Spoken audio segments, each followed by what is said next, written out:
things weren't quite as rosy behind the scenes. Welcome to MsMojo, and today we're counting down our picks for the top 10 TV couples who hated each other in real life. And I don't think that it can be proven.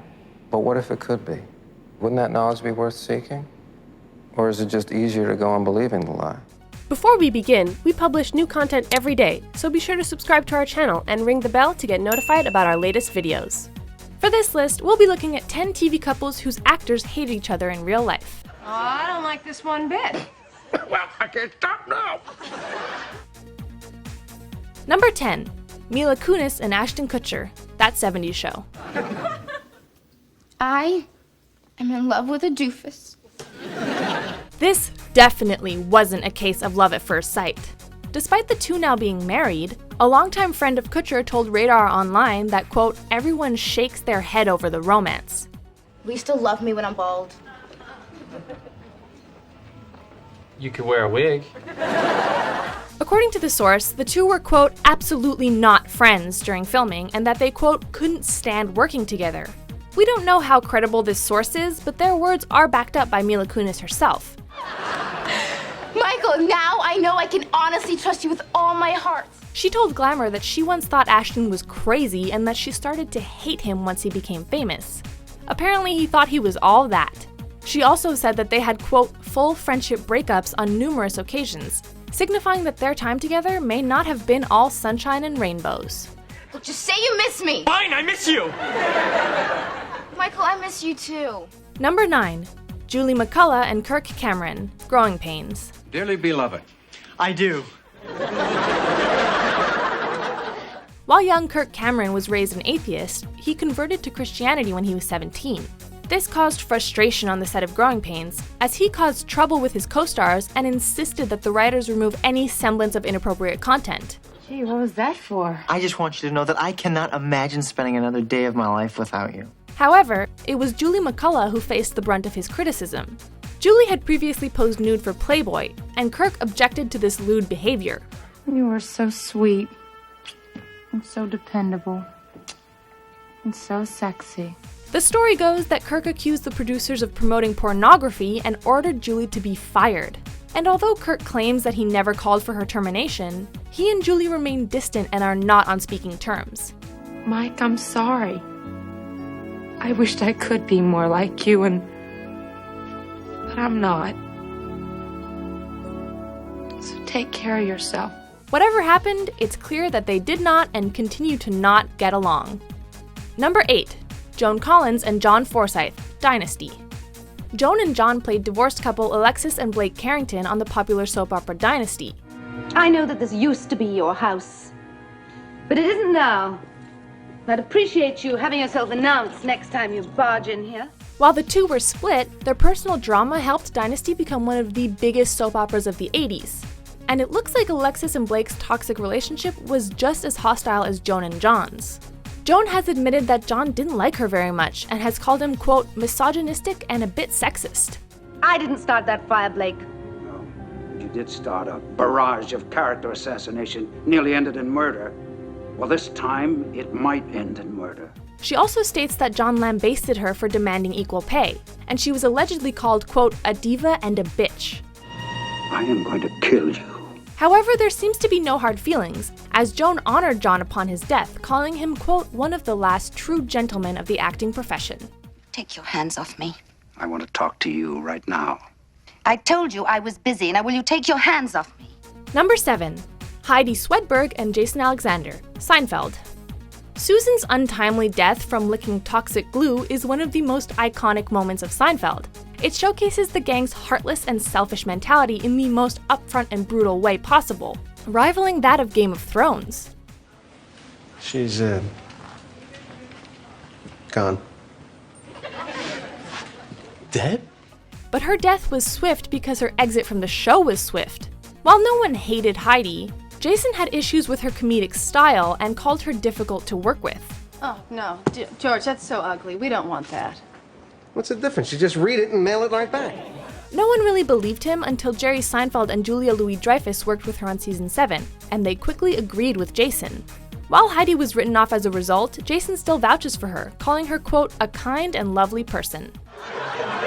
Since when do you smoke? always smoked. Number 6. Cybill Shepherd and Bruce Willis, Moonlighting. So, what brings you to this neck of the woods? Well, I guess I just wanted to see how you were doing. Cybill Shepherd is not shy about expressing her frustration with Bruce Willis. In 2005, she admitted to Entertainment Weekly that the two, quote, hated each other. Their co-star, Curtis Armstrong, says as much in his book Revenge of the Nerd. I can't believe you're gonna sit there and let me go through this by myself. He tells a few interesting stories, like the time Cybill grew so frustrated that she threw a suitcase at the wall. There are a few theories as to why they didn't get along. I hate you, David Addison. I know. I hate you too, Matty Hayes.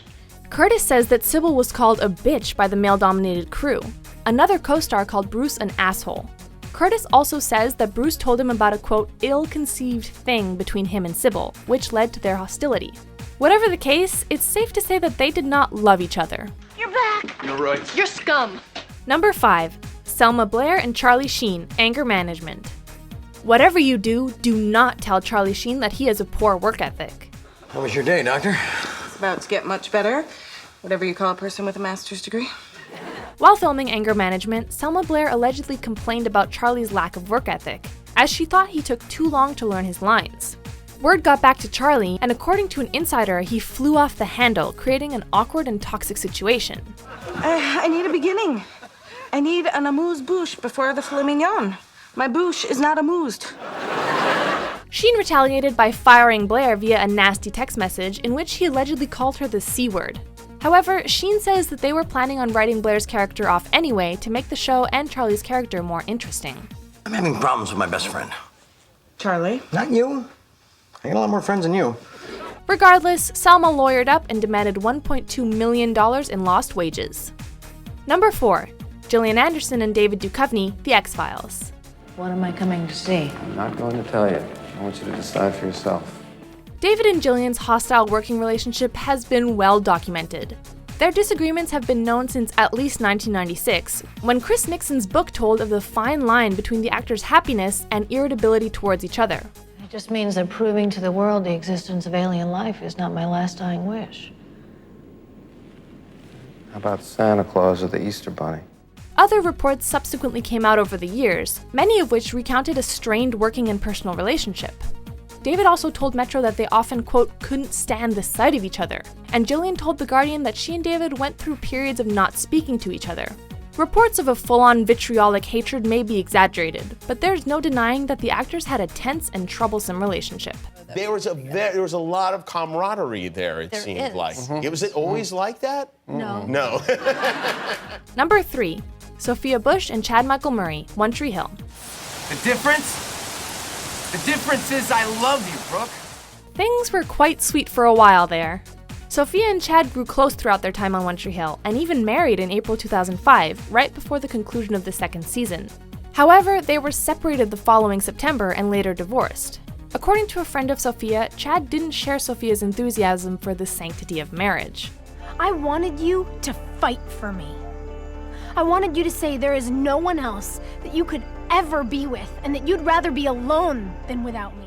Sophia later told Andy Cohen that she never wanted to marry Chad, whose rep clapped back by saying that wasn't true, and that Chad, quote, doesn't feel the need to engage in this type of behavior. Yeah. Then you get married. Oh, yeah. And you got married after how long? I don't even know. Right. And it was not a thing I actually really wanted to do. Ouch. It sounds like there is still some bad blood between the two. Number 2. Stana Katic and Nathan Fillion, Castle. Becker, what do you want? You. When it comes to toxic working relationships, few are as hostile as Stana Katic and Nathan Fillion's. An anonymous source told us, not us, Us Weekly, that Stana and Nathan, quote, completely despise each other and refuse to speak when the cameras aren't rolling. In fact, things got so bad between them that they were forced into couples counseling by the producers. I almost died, and all I can think about was you. I just want you. A second insider told Us Weekly that Nathan wasn't well liked by the cast and crew, and that his nastiness caused Stana to cry in her dressing room. The show was cancelled in 2016, and while it's terrible that all those people lost their jobs, it was probably for the best in this case. This is, without a doubt, the greatest birthday gift of my life! Number 1. Vivian Vance and William Frawley, I Love Lucy. Hey, Rick, doesn't that look cute? But what are you wearing that bustle for, honey? You don't need it. These two should have received all the acting awards because they definitely deserved them. It all started when William overheard Vivian complaining about his age, as he was 22 years older than she was. William in turn wished that Vivian would return to her home state of Kansas, and Vivian proceeded to call him names like, quote, that stubborn-headed little Irishman.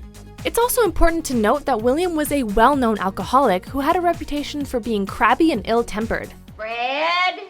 Now, honey bunch, I'm not going to tell him your exact age. Let's just say it's somewhere between the Speedy Cleaners and Goldblatt's Delicatessen. The two later declined a lucrative spin-off opportunity as they didn't want to work with each other again. And according to Hollywood legend, Vivian jokingly ordered champagne when she heard about William's death. Now that's true hatred right there. Fred, give him back those tickets. Are you crazy? They cost $6.60 apiece. I don't care if they cost $660. We're not going. Well, I am. Well, take somebody else. Hey, there's an idea. Do you agree with our picks? Check out this other recent clip from MsMojo and be sure to subscribe and ring the bell to be notified about our latest videos.